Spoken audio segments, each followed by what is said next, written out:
ಸ್ನೇಹಿತರೆ ನಮಸ್ಕಾರ. ಪಾಕಿಸ್ತಾನ ಇನ್ನೊಂದು ಹೇಡಿತನದ ಕೃತ್ಯವನ್ನ ಎಸಗಿದೆ. ಹೌದು, ಪಾಕಿಸ್ತಾನದ ಕಾಬೂಲ್ ಮೇಲೆ ಅಟ್ಯಾಕ್ ಮಾಡಿದೆ. ಅಲ್ಲಿರ್ತಕ್ಕಂತಹ ಒಂದು ಹಾಸ್ಪಿಟಲ್ನ ಮೇಲೆ ದಾಳಿ ಮಾಡಿಬಿಟ್ಟಿದೆ. ಸೊ ದಾಳಿ ಮಾಡಿದ್ದಕ್ಕೆ 400ಕ್ಕಿಂತ ಹೆಚ್ಚಿನ ಜನರು ಅಲ್ಲಿ ಹತ್ಯೆ ಆಗಿದ್ದಾರೆ. ಇದಕ್ಕೆ ಹತ್ಯಾಕಾಂಡ, ಹೇಡಿಯ ಹತ್ಯಾಕಾಂಡ ಅಂತ ಭಾರತ ಹೆಸರು ಇಟ್ಬಿಟ್ಟಿದೆ. ಯಾಕಂದ್ರೆ ಕಾಬೂಲ್ ಮೇಲೆ ಪಾಕಿಸ್ತಾನ ನಡೆಸಿದ್ದು ಹೇಡಿತನ ಮತ್ತು ವಿವೇಚನ ಇಲ್ಲದೆ ನಡೆಸಿರುವ ಕೃತ್ಯ ಅಂತ ಭಾರತ ಹೇಳ್ತಾ ಇದೆ. ಕಾಬೂಲ್ನಲ್ಲಿ ಆಸ್ಪತ್ರೆ ಮತ್ತು ರೋಗಿಗಳನ್ನ ಗುರಿಯಾಗಿಸಿಕೊಂಡು ಪಾಕಿಸ್ತಾನ ದಾಳಿ ಮಾಡಿದೆ. ಹೌದು, ಈ ಸಾಮಾನ್ಯವಾಗಿ ನಾವು ಕೂಡ ದಾಳಿ ಮಾಡಿದ್ರು ಅಥವಾ ಇನ್ಯಾವುದೋ ದೇಶಗಳು ದಾಳಿ ಮಾಡಿದ್ರು, ಅಲ್ಲಿರ್ತಕ್ಕಂತಹ ಮುಖ್ಯ ವಸ್ತುಗಳ ಮೇಲೆ ಅಥವಾ ಸೈನಿಕರ ಕ್ಯಾಂಪ್ಗಳ ಮೇಲೆ, ಸೈನಿಕರು ಇರ್ತಕ್ಕಂತಹ ಸ್ಥಳಗಳ ಮೇಲೆ, ವಾಯು ನೆಲೆಗಳ ಮೇಲೆ, ನೌಕೆಗಳ ಮೇಲೆ ನಾವು ದಾಳಿ ಮಾಡ್ತೀವಿ. ಆದರೆ ಸರ್ಕಾರಿ ವಸ್ತುಗಳನ್ನ ಡ್ಯಾಮೇಜ್ ಮಾಡ್ತೀವಿ ಅಥವಾ ಸೈನಿಕರನ್ನ ನಾವು ಡ್ಯಾಮೇಜ್ ಮಾಡಲಿಕ್ಕೆ ಪ್ರಯತ್ನಿಸ್ತೀವಿ. ಆದರೆ ಇಲ್ಲಿ ಪಾಕಿಸ್ತಾನ ತನ್ನ ಹೇಡಿತನವನ್ನ ತೋರಿಸ್ಕೊಂಡಿದೆ. ಸಾಮಾನ್ಯ ಪ್ರಜೆಗಳು ಹಾಸ್ಪಿಟಲ್ನಲ್ಲಿ ತೋರಿಸಿ ಅಡ್ಮಿಟ್ ಆಗಿರ್ತಕ್ಕಂತಹ ಜನರು ಅಂತಹವರ ಮೇಲೆ ಅಟ್ಯಾಕ್ ಮಾಡಿಬಿಟ್ಟಿದೆ. ಸೊ ಮಿಲಿಟರಿ ಕಾರ್ಯಾಚರಣೆ ಎಂದು ಸದ್ಯಕ್ಕೆ ಬಿಂಬಿಸ್ತಾ ಇದೆ ಈ ಪಾಕಿಸ್ತಾನ. ಆದರೆ ಇದನ್ನ ನಾವು ನಂಬುವಷ್ಟು ದಡ್ಡರಲ್ಲ ಎಂದು ಭಾರತ ಹೇಳ್ತಾ ಇದೆ. ನೀವೇನೋ ಹೇಳ್ತೀರಿ ಮಿಲಿಟರಿ ಕಾರ್ಯಾಚರಣೆ, ಸೊ ಈ ರೀತಿ ನಾವು ಯುದ್ಧವನ್ನ ಮಾಡಿದೀವಿ ಎನ್ನುವಂತಹ ರೀತಿಯಲ್ಲಿ ಬಿಂಬಿಸ್ಕೊಳ್ತಾ ಇದೆ. ಆದರೆ ನಮಗೆ ಗೊತ್ತಾಗಲ್ವಾ? ಸೊ ಈ ರೀತಿ ಬೇಕು ಬೇಕಂತಾನೆ ಟಾರ್ಗೆಟ್ ಮಾಡಿ ಅಲ್ಲಿಯ ಪ್ರಜೆಗಳ ಮೇಲೆ ದಾಳಿ ಮಾಡಿರ್ತಕ್ಕಂಥದ್ದು. 400ಕ್ಕಿಂತ ಹೆಚ್ಚಿನ ಜನರು ಅಲ್ಲಿ ಸಾವನ್ನಪ್ಪಿದ್ದಾರೆ. ಸುಮಾರು 2,000ಕ್ಕಿಂತ ಹೆಚ್ಚಿನ ಬೆಡ್ಗಳು ಆ ಆಸ್ಪತ್ರೆಯಲ್ಲಿ ಇತ್ತುವಂತೆ. ಹೌದು, ಕಾಬೂಲ್ ಎನ್ನುವಂತಹ ಒಂದು ಸ್ಥಳದಲ್ಲಿ ಆಸ್ಪತ್ರೆಯ ಮೇಲೆ ಪಾಕಿಸ್ತಾನ ದಾಳಿ ನಡೆಸಿತ್ತು. ಇದರಿಂದಾಗಿ 400ಕ್ಕಿಂತ ಹೆಚ್ಚಿನ ಜನರು ಹತ್ಯೆ ಆಗಿದೆ ಎನ್ನುವಂತಹ ಮಾಹಿತಿ ಇಲ್ಲಿ ದೊರಕ್ತಾ ಇದೆ.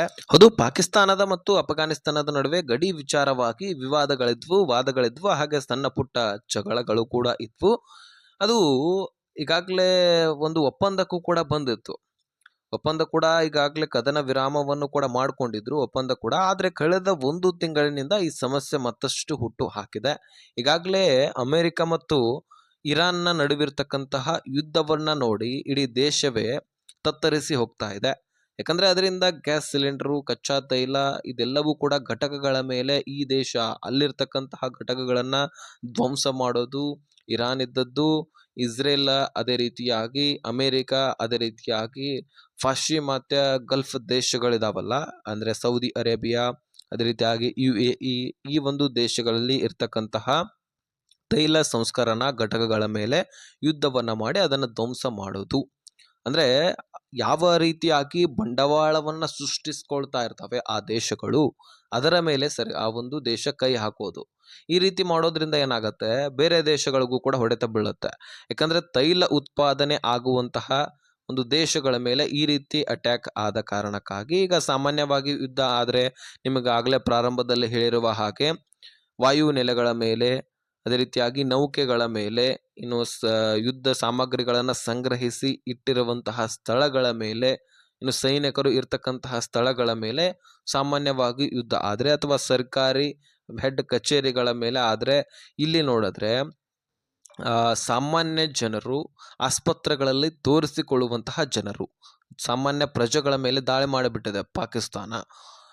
ಒಂದು ಆಸ್ಪತ್ರೆಯ ಹೆಸರು ಅಫ್ಘಾನಿಸ್ತಾನದ ರಾಜಧಾನಿ ಆಗಿರ್ತಕ್ಕಂತಹ ಕಾಬೂಲ್ನಲ್ಲಿ ಇರುವಂತಹ ಓಮಿಡ್ ಅಡಿಕ್ಷನ್ ಆಸ್ಪತ್ರೆ. ಅದು ಆ ಆಸ್ಪತ್ರೆಯಲ್ಲಿ ಸರಿಸುಮಾರು 2,000 ಬೆಡ್ಗಳಿದ್ವಂತೆ. ಅಂದರೆ 2,000 ಜನರು ತೋರಿಸಿಕೊಳ್ಳುವಂತಹ ಒಂದು ದೊಡ್ಡ ಆಸ್ಪತ್ರೆ ಕಣ್ರಿ ಅದು. ಸೊ ಆ ಆಸ್ಪತ್ರೆಯಲ್ಲಿ 400 ಜನ ಇದ್ರಂತೆ, ಹೆಚ್ಚಿನ ಜನ ಇದ್ರು. ಅದರಲ್ಲಿ 400ಕ್ಕಿಂತ ಹೆಚ್ಚಿನ ಜನರಿಗೆ ಸಾವು ಬಂದ್ಬಿಟ್ಟಿದೆ ಅಚಾನಕ್ ಆಗಿ. ಸೊ ಯಾರು ಊಹಿಸಲಾಗದಂತಹ ಘಟನೆ ಇದು.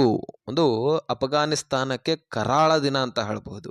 ಹೀಗಾಗಿ ಪಾಕಿಸ್ತಾನದ ಮೇಲೆ ನಮ್ಮ ಭಾರತವು ಕೂಡ ಕಿಡಿಕಾರ್ಬಿಟ್ಟಿದೆ. ಈ ರೀತಿ ಮಾಡೋದು ಹೇಡಿಗಳು ಮಾತ್ರ. ಅಂದ್ರೆ ಗಡಿ ವಿವಾದಕ್ಕಾಗಿ ಇಷ್ಟು ಜನರನ್ನ ಬಲಿ ತಗೊಳ್ಳೋದ, ಅದು ಸೈನಿಕರು ಕೂಡ ಅಲ್ಲ ಕಣ್ರಿ, ಅವರು ಸಾಮಾನ್ಯ ಪ್ರಜೆಗಳು ಈ ರೀತಿಯಾಗಿ ಬಲಿ ತೆಗೆದುಕೊಳ್ಳೋದ ಅಂತ ಭಾರತವು ಕೂಡ ಕಿಡಿಕಾರಿದೆ. ಅದೇ ರೀತಿಯಾಗಿ ಅಫ್ಘಾನಿಸ್ತಾನವೂ ಕೂಡ ಸುಮ್ಮನೆ ಆಗೋದಿಲ್ಲ, ನಾವು ಪ್ರತಿ ದಾಳಿ ಮಾಡೇ ಮಾಡ್ತೀವಿ ಎನ್ನುವಂತಹ ರೀತಿಯಲ್ಲಿ ವರ್ತಿಸ್ತಾ ಇದೆ. ಆದರೆ ಇದು ಇಲ್ಲಿಗೆ ನಿಲ್ಲುವಂತಹ ಒಂದು ಸಮಾಚಾರ ವಿಷಯ ಅಲ್ವೇ ಅಲ್ಲ.